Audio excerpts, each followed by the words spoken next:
আমি আমাদের নিয়মটা রক্ষা করব। না না গীতায় যাবেন না, একদম গীতায় দাগ দেওয়া যাবে না। তো প্রার্থনাটা করতে হবে। শুকরিয়া করো পারো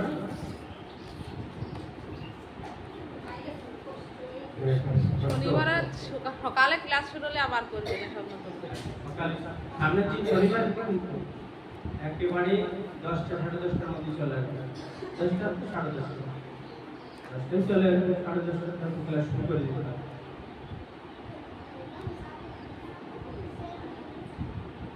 তাহলে আমরা নিয়ম অনুসারে প্রার্থনাটা করি।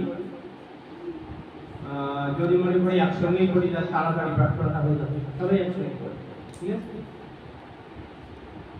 ওম তৎসৎ ওম তৎসৎ ওম অসৎমা সদ্গময় ওম অসৎমা সদ্গময় কামসমা জ্যোতির্গময় তামসমা জ্যোতির্গময় মৃত্যুর্মামৃতম গময় মৃত্যুর্মামৃতম গময় আবিরাবির্ময়িধি আবিরাবির্ময়িধি অসাধ হইতে মরে সাধ পথে নাও জ্ঞানের আলোকে জেলে আধার ঘুচাও অসৎ হইতে মোরে সৎ পথে নাও জ্ঞানের আলোক জেলে আধার ঘোষাও অসাধ হইতে মরে সাধ পথে নাও জ্ঞানের আলোকে জেলে আধার ঘুচাও অসৎ হইতে মোরে সৎ পথে নাও জ্ঞানের আলোক জেলে আধার ঘোষাও মরণের ভয় যাক আমার করো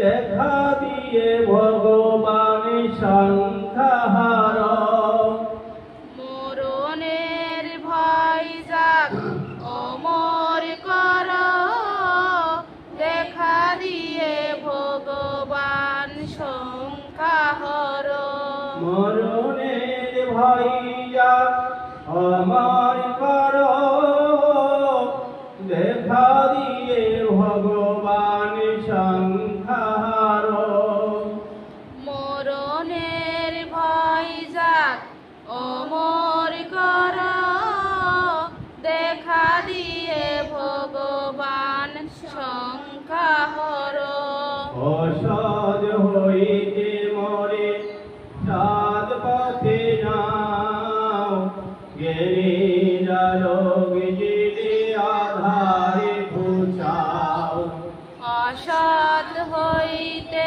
মোরে সৎ পথে নাও জ্ঞানের আলোক জেলে আধার ঘোষাও অসৎ হইতে মরে সাধ পথে নাও জ্ঞানের আলোক জেলে আধারে ঘুচাও অসৎ হইতে মোরে সৎ পথে নাও জ্ঞানের আলোক জেলে আধার ঘোষাও করুণায় আশীষ ঢালো রুদ্র শিরে চিরদিন তাপো মোর জীবন ঘিরে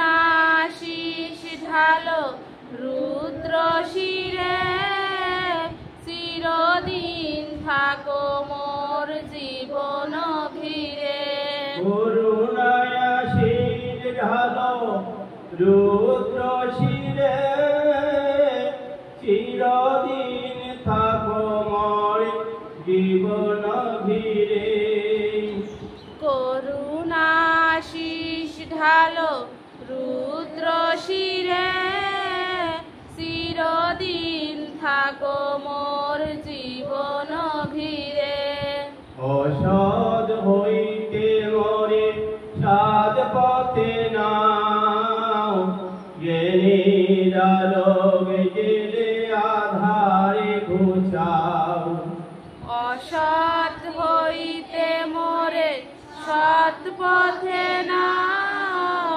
জ্ঞানের আলোক জেলে আধার ঘোষাও অসৎ হইতে মোরে সাদ পথে নাও জ্ঞানের আলোকে জেলে আধারে ঘুচাও অসৎ হইতে মোরে সৎ পথে নাও জ্ঞানের আলোক জেলে আধার ঘোষাও ছড়িয়া পড়ুক শান্তি চরাচরময় চির শান্তি পরিমলে ভরু হৃদয় ঝরিয়া পড়ুক শান্তি সরাসরময় চির শান্তি পরিমলে ভরুক হৃদয়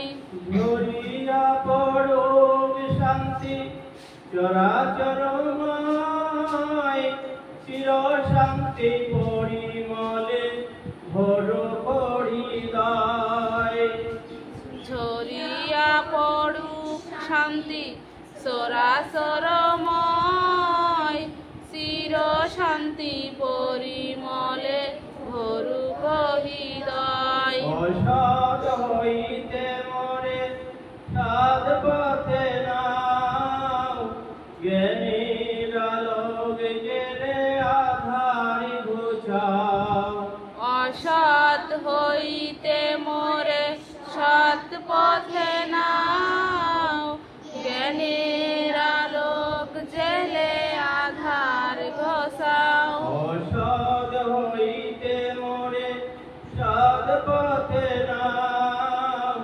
জ্ঞানের আলোকে জেলে আধারে ঘুচাও অসৎ হইতে মোরে সৎ পথে নাও জ্ঞানের আলোক জেলে আধার ঘোষাও গীতা থেকে পাঠ গীতা পাঠ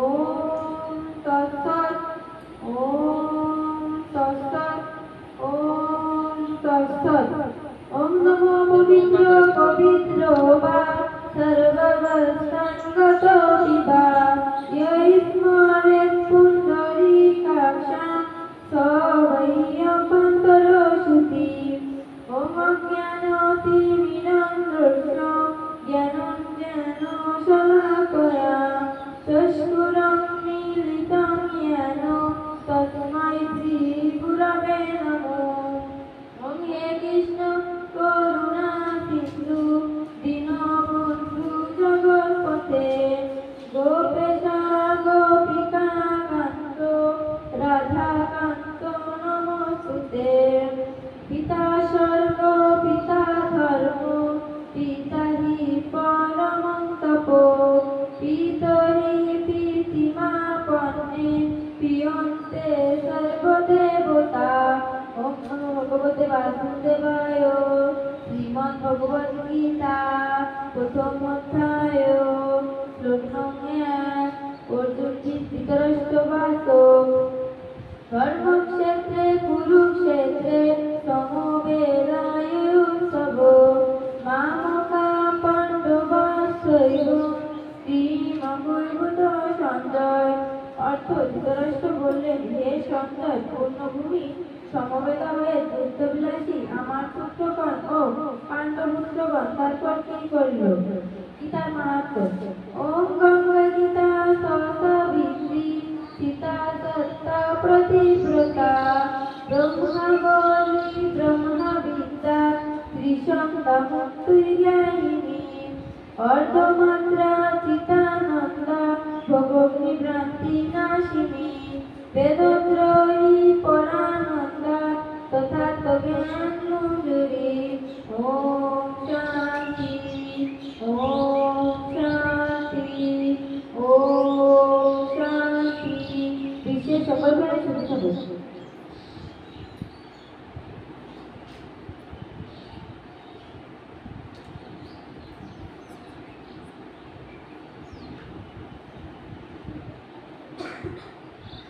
তাহলে আমাদের আজকে পাঠটা হবে চতুর্থ অধ্যায়, তাই তো?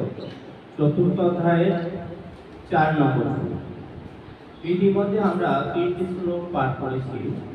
তার প্রথম শ্লোকটা কি ছিল জানো? মনে আছে? ইমম বিভস্যতে ইয়োগম প্রত্যবানঃ অব্যয়ম বিভস্যান মনোইচ্ছা অবিভব। এটা 1 নম্বর শ্লোক ছিল। এই শ্লোকের অর্থ কি বলছিল জানো? শ্রী ভগবান বললেন এই অব্যয় আমি সাধুপুত্র সূর্যকে দিয়েছিলাম। সূর্য পাদপুত্র মানব জাতির জন্ম মনুকে বলেছে। মনু নিষ্পুত্র একাপুত্র বলেছে। এইটির অর্থ এই ছিল, তাই না? দ্বিতীয় নম্বর শ্লোকে ছিল কি? এবং পরম্পরা প্রাপ্ত ইমম রাজস্ব বিদু সকালে নেহ মহতা নষ্ট করন্ত। এখানে কি বলছিলেন? পরম্পরা গতিতে রাজস্বীগণ এই জ্ঞান প্রাপ্ত হলে কালক্রমে ইহা নষ্ট হয়ে গেল, বিনষ্ট হয়ে গেল। কেন? এই জায়গায় চর্চা হলো। এই জায়গাতে আমাদের সবচেয়ে মূল্যবান একটা জায়গা। যেরকম ব্যাঙার সমস্ত ছাত্র যদি থাকতো তাহলে 150 পারে, কিন্তু কিছু ছাত্র তারা বলছে কি যে না, একবার পড়া হয়ে গেছে আর ওই শ্লোক পড়বো। আমি সম্মান করছি, এটা তো হারাই পাই, হয়তো হারাই দিছে কিনা যদি। হ্যাঁ, কিন্তু যারা লেগে আছে তারা কিন্তু এখন অনেক বলতে পারে। ওই সেদিন বললাম যে গেছিলাম আইদাদের বাড়ি, বর্ষাদের বাড়ি, তো ওরা অনেক শ্লোক করেছে। ওরা 2 ভাই 2 বলি তো 2 বোন। ওরা বললো, আর পাশে আর একটা মেয়ে ছিল সেও বললো। এরকম বলতে দিলে অনেক বলতে পারে, কিন্তু লেগে আসে। যদি না লেগে থাকতো তাহলে আর যাই হোক, আমাদের উদ্দেশ্যটা এরকম থাকবে যে আমাদের একটু চর্চায় রাখতে থাকবে। একবার শেষ হয়ে গেলে তারপরে আস্তে আস্তে আবার সংখ্যাটা বাড়াবো। কারণ আমি যে বইটা দেখে ইয়ে করছি ওটা একটা সিলেবাস, সংক্ষিপ্ত একটা সিলেবাস। সেখানে আসলে শ্লোক আছে 48টা। ওর মধ্যে আমি আবার এই কয়টা শ্লোক, এই যে 1 থেকে 6 পর্যন্ত এই শ্লোকটার মধ্যে সংযোজন করেছি, তাহলে 54 হয়ে গেছে। এই হলো বিষয়। তাহলে আমরা এটা বুঝলাম। এরপরে 3 নম্বর শ্লোক হলো কি? স্ববায়ময়া দেহ যোগ ভক্ত পুরাতন ভক্ত হচ্ছে মেয়ে সখা সেদিন উত্তম। এটা ভগবান এই শ্লোকটা বলছেন কি? তুমি আমার ভক্ত, তুমি আমার সখা, তাই অদ্য এই অব্যয় তোমাকে প্রদান করছে। অদ্য মানে আজ। তাহলে এইবার অর্জুনের মনে তো সংশয় ঢুকে গেছে, আর সংশয় ঢুকেছে বলেই 4 নম্বর শ্লোকে অর্জুন কথা বলছে যে অপরম ভবতু জন্ম পরম জন্ম বিবস্বা। প্রথমে দ্বিজানিয়াম তমোধ প্রত্যবাণী। তুমি কি করে সূর্যকে এই জ্ঞানটা দিলে? তোমার আমার সেদিন জন্ম হলো, সূর্যের জন্ম তো অনেক আগে, আর সূর্যের জন্ম অনেক আগে। তাহলে এই যে প্রশ্নটা করলো অর্জুনের করতে হয় প্রশ্ন, আর এই প্রশ্নটা যদি না করে ভগবান বলার জায়গা পায়। হ্যাঁ, তোমরাই যদি না বলো যে 3 নম্বর শ্লোকটা কি হয়ে গেছে বলেন তো, যদি না বলো তাহলে আমি এটা বলবো না। আর না বললে তোমাদের যে সংসারটা থেকেছিল থেকেই যাবে, তাই না? আমরা একটু বলি সবাই। অপরম ভবতু জন্ম অপরম ভবত জন্ম পরম জন্ম বিবস্বাৎ পরম জন্ম বিবস্বাৎ প্রথমে দ্বিজানিয়া তমোদৌ প্রত্যবাণী। অপরম ভবতু জন্ম এদিক খেয়াল করো, তোমরা এদিক খেয়াল করো। এই যে আমি পড়াচ্ছি না, তোমরা আমার সঙ্গে বলো না না দাগানো তো যাবেই না। আর আমি বলবো তোমরা সুন্দর করে বলবো, তাহলে তোমাদের পড়া হয়ে যাবে, এখনই পড়া হয়ে যাবে।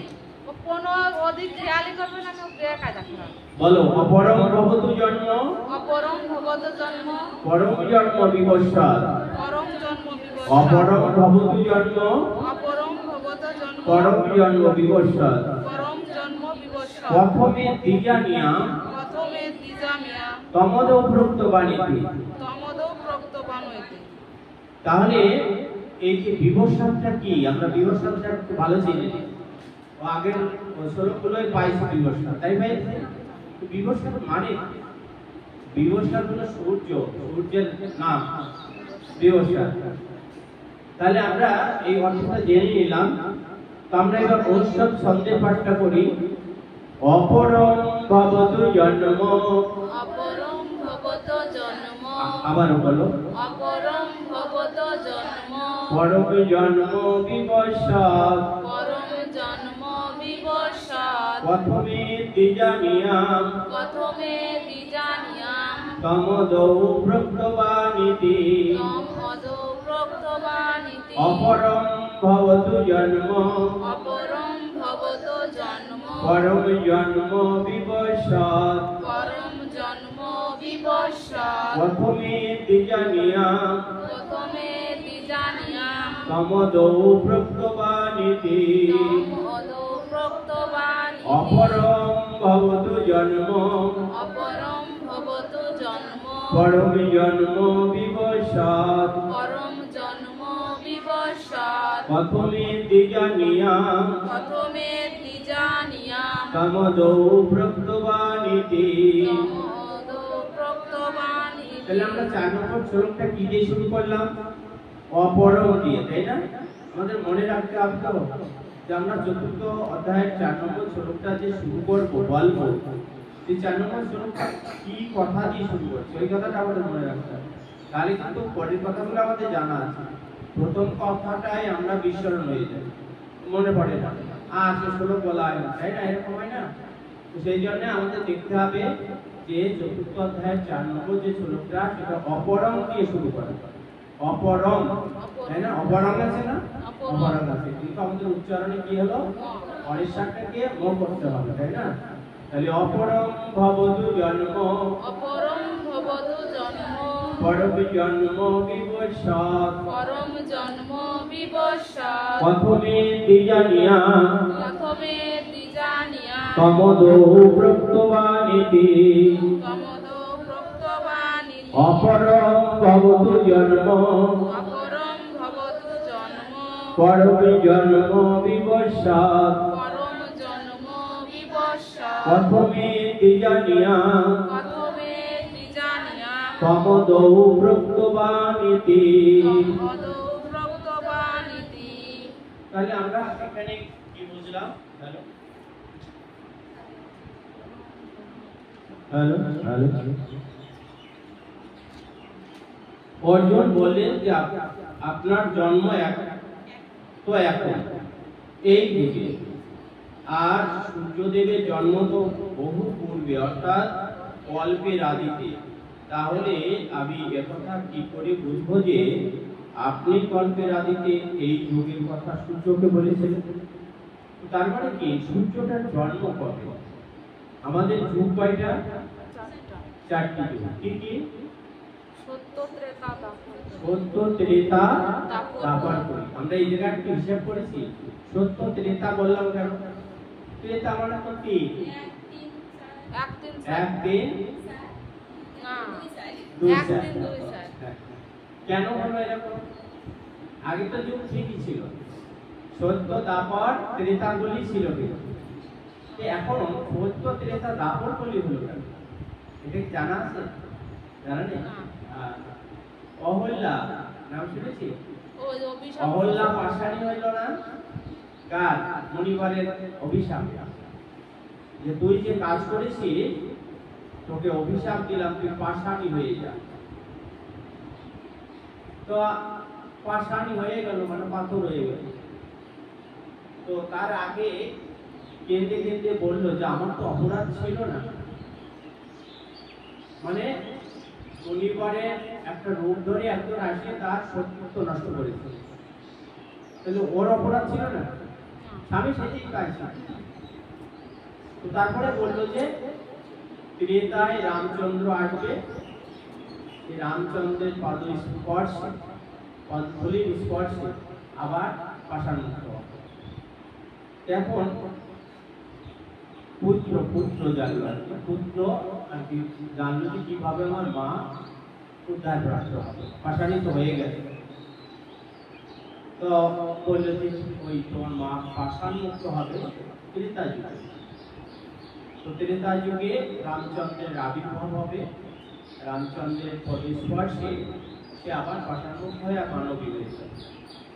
তখন দেখে যে দ্বাপর, তারপরে ত্রেতা, এক যুগ পরে।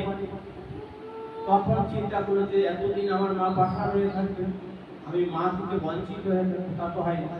তারপরে বিষ্ণুর আরাধনা শুরু করলেন। বিষ্ণুর আরাধনা শুরু করলে বিষ্ণু সন্তুষ্ট হয়ে বললেন যে কি চাও তুমি? তা বললো যে আমার মাকে উদ্ধার করতে চাই। তো তোমার মা তো ত্রেতা যুগে উদ্ধার প্রাপ্ত, আমি কোনো কথা শুনতে চাই, আমার মাকে তাড়াতাড়ি উদ্ধার করতে হবে, কিভাবে হবে সেটা জানি। তখন বললো ঠিক আছে, তোমার জন্য, তোমার এই সাধনার জন্য, সাধনায় সন্তুষ্ট হয়ে তোমার যুগটাই আমি পাল্টাই দিলাম। কারণ আগেই তোমার ত্রেতাই আছে, তারপরে দাপটটি সরাই দিলাম, ত্রেতাকে কাছে নিয়ে আসলাম, এইভাবে কিন্তু পাই। তো যাই হোক, সেই জায়গাটা পরে বলবো। তো এখন সত্য, ত্রেতা, দাপর, কলি,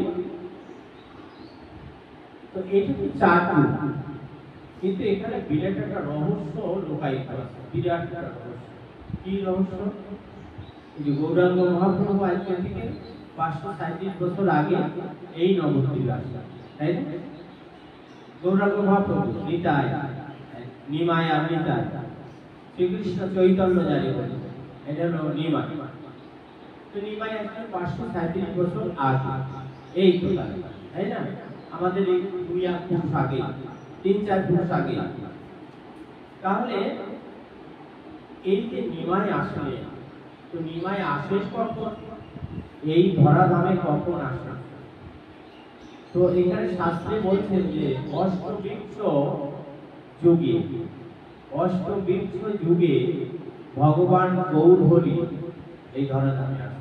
গৌরহরি হলো নিমাই, মানে গৌর বর্ণ বলে গৌরহরি বলে ডাকা, আর নিম গাছের তলে জন্ম ছিল বলে নিমাই বলে ডাকা। এখানে নামের একটু তাৎপর্য করা হয়েছে, মানে অনেকগুলো সন্তান মারা গেল, একটা সন্তান চলে গেল, বিশ্বরূপ চলে গেল, মা জমের মুখে নিম দিয়া মানে তিতে দেওয়ার জন্য নিমাই ডাকা।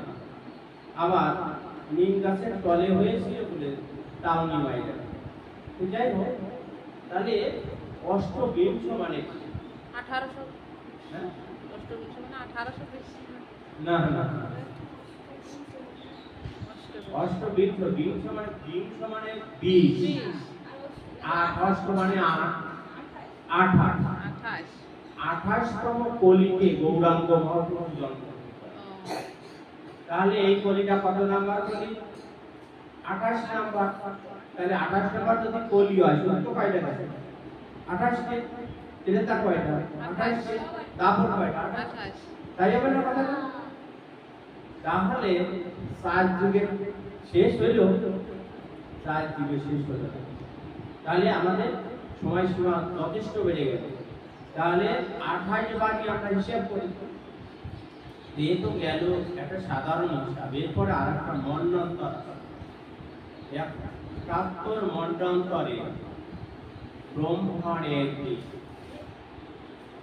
হ্যাঁ, ব্রহ্মার একদিন 71 মন্ডান্তরে, মানে ব্রহ্মা 100 বছর বাস করে। ব্রহ্মা বাস কত দিন? 100 বছর। তা ব্রহ্মার একদিন আছে 71 মন্ডান্তরে ব্রহ্মার একদিন, আর 71 মন্ডান্তরে ব্রহ্মার দিন, এই রাত। বুঝতে পারছিস ব্যাপারটা? তাহলে তো একদিন রায় তার দিক দিয়ে তাহলে কত আছে 71 আর 71 142 এই 142 মন্বন্তর ব্রহ্মার একদিন আর এক রাত, একদিন আর এক রাত তা বাঁচবে 100 বছর, তো ব্রহ্মা মরবেন না তাই না কথাটা? পার বাংলার কথাই মরবে না ব্রহ্মা, তাও একটা হিসাবে থাকবে। তাহলে এই যুগটা কতদিন ধরে আবর্তন আছে। প্রথমেই সূর্য চলে আসে, হ্যাঁ, তারপরে এই পৃথিবীটা একেবারে জলরাশি, বিজ্ঞানরা তাই বলছে জলরাশি কি আছে, তাপ বিকিরণ কোনো জায়গায় পেল কোনো জায়গায় পেল না, যে পাশে পেল না সেই পাশটা বরফ হয়ে গেল, শক্ত হয়ে গেল, চূর্ণ বিচ্ছিন্ন হলো, মাটির রূপ ধারণ করলো, সেখানে বৃক্ষ হয়েছিল। বিজ্ঞানরা এরকম বলছে, তাই তো তাহলে এই সূর্যটা আপনার, তারপরে জলরাশি, তারপরে মাটি, তো তাহলে এবার বুঝতে হবে যে কৃষ্ণ সূর্যকে সর্বপ্রথম গীতার জ্ঞান তাকে কবেকার আমরা ভাবতেই পারবো না, তাই তো ভগবানের এই অনন্ত শক্তি আমাদের কত বুঝতে যাওয়ার দরকার, বুঝতে গেলে আমাদের ব্রেন না থাকবে, তাই না? আমরা ছোটোর মতোই ভাবি, আমরা ছোটোর মতোই যেটা ভাবি যে আসলে এই জ্ঞানটা সূর্যকেই দিয়েছিলেন, তো যদি সূর্যকেই তুমি দিয়ে থাকো হে কেশব, তাহলে তোমার আমার জন্ম তো সেদিন হলো, তাহলে তুমি এই জ্ঞানটা কি করে সূর্যকে দিলে, যে সূর্যের জন্মটা আমরা নিরূপণই করতে পারছি, তাহলে তুমি কি করে দিলে? তাহলে আজকে এই প্রশ্নের উত্তরে ভগবান আমাদের উত্তর দেবে, যে উত্তরটা আমরা শুনলে আমরা উপকৃত হব, তাই না? তো হবে নাকি পড়াই বা হয়ে যাবে সবাই? আপনি তো বল, আপনি এবার আমাদের ভিডিও করলে হয়ে যাবে, করেন 5 নম্বরে উত্তর, 5 নম্বরে আমরা উত্তর। তো তোমরা এখন পরস্পর সবাইকে বলি ভালো, যা ইয়ে হবে। আর এই সামনের দিন আমরা একটু নাম্বারটা নিয়ে আসবো, সবাই একটু নাম্বার নিয়ে কোন ওই পড়াতে আসি নাকি কোন দিয়ে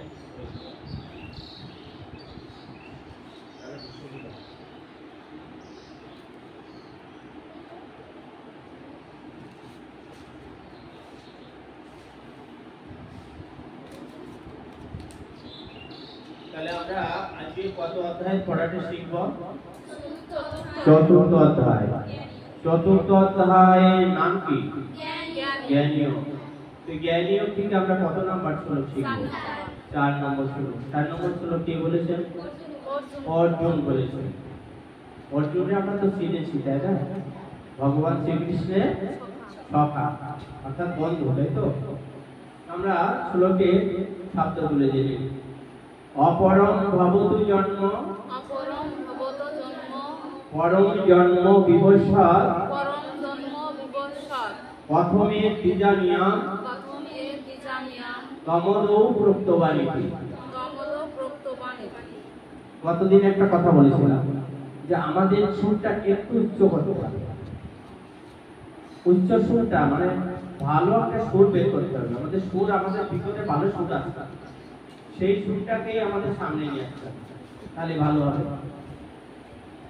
তাহলে আবার বলুন, অপরম ভবতু জন্ম, অপরম ভবতো জন্ম, পরম জন্ম বিভস্মাৎ, পরম জন্ম বিবস্বাৎ, প্রথমে দ্বিজানিয়াম, প্রথমে দ্বিজানিয়াম, তমদৌ প্রক্তবাণীতি। তমদো প্রক্তবাণীতি। আমরা যদি অনুষ্ঠান ছন্দে পাঠটা করতে যাই কি হবে?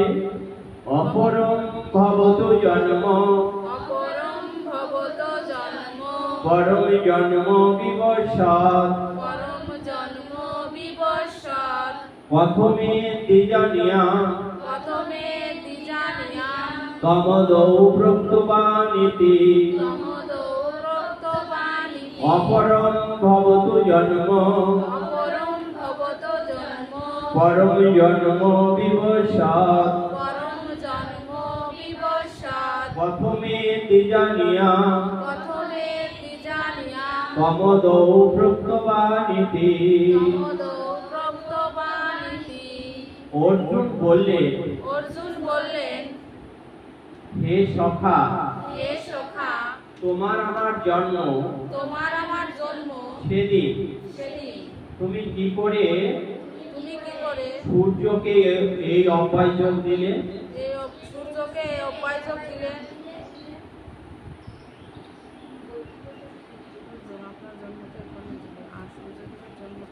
তাহলে আমরা এখন পরেরটা ধরি। কি বলবেন সাধুনাথ?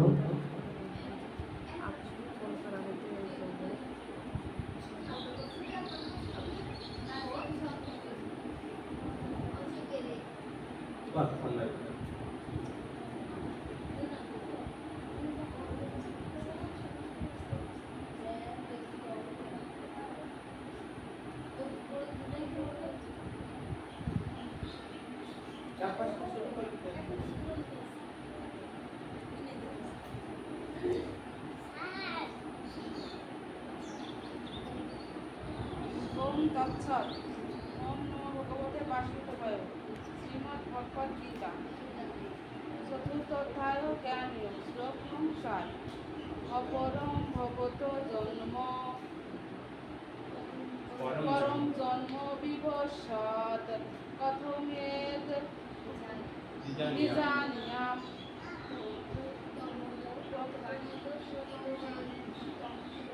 তমোদৌ প্রক্তবান ইতি। সর্বার্থ।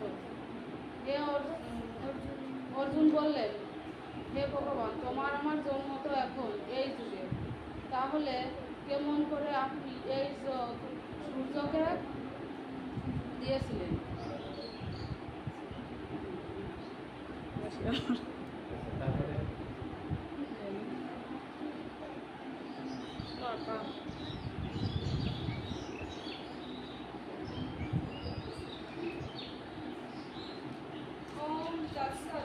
শ্রীমদ্ভগবদ্গীতা চতুর্থ অধ্যায় জ্ঞানী শ্লোক 4।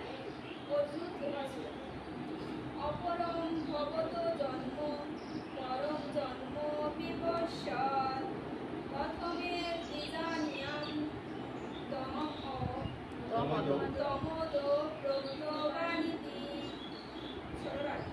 অর্জুন বললেন, আপনার জন্ম তো এই যুগে, এখন আজ সূর্যদেবের জন্ম তো বহু পূর্বে, অর্থাৎ কল্পের আদিতে। তাহলে আমি কি করে বুঝবো যে আপনি এই যোগের কথা সূর্যকে বলেছেন?